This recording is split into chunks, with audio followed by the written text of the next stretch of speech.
नमस्कार, स्वागत बा आप सभी दर्शक लोगन के। त खबर बा भोजपुरी जुबली स्टार दिनेश लाल यादव निरहुआ जी के बारे में, जो कि एगो बहुत ही बड़ा कंपटीशन जीतल बाड़े। जोना के फोटो आप लोग सामने स्क्रीन पर देख सकतानी। लेकिन अभी रुकी, आप लोगन के पूरा सच्चाई बतावे के बा। ई कंपटीशन ओ कोनो रियल लाइफ में ना जीतल बाड़े, बल्कि अपन नया अपकमिंग फिल्म सबका बाप अंगूठा छाप में जीतल बाड़े। जी हाँ, जोना के एगो सीन बा कि निरहुआ जी एगो बड़ा ही प्रतियोगिता जीतेले और दिखा देवेले कि अंगूठा छाप होला के बाद भी उ केहू से कम ना बाड़े। तो वही स्टोरी के ऊपर ई फिल्म बनल बा, जोना के कहानी और शूटिंग कंप्लीट हो चुकल बा।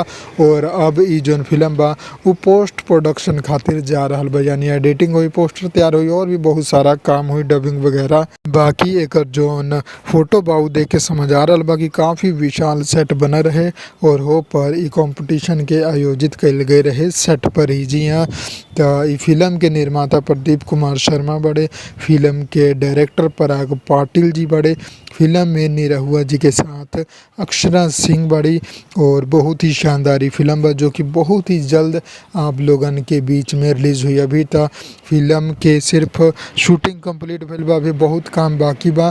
तो ऐसा आस करी कि होली तक आप लोगन के बीच में ये फिल्म रिलीज़ हो जाई।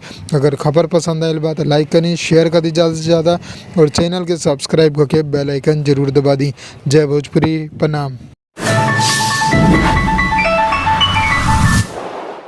लाल बटन के दबा के अपने के चैनल के सब्सक्राइब कर ली और सभी खबर सबसे पहले देखे खातिर एक घंटी के बटन के भी दबा दी, ताकि जितना भी खबर डालम आप सबसे पहले फ्री में देख लें।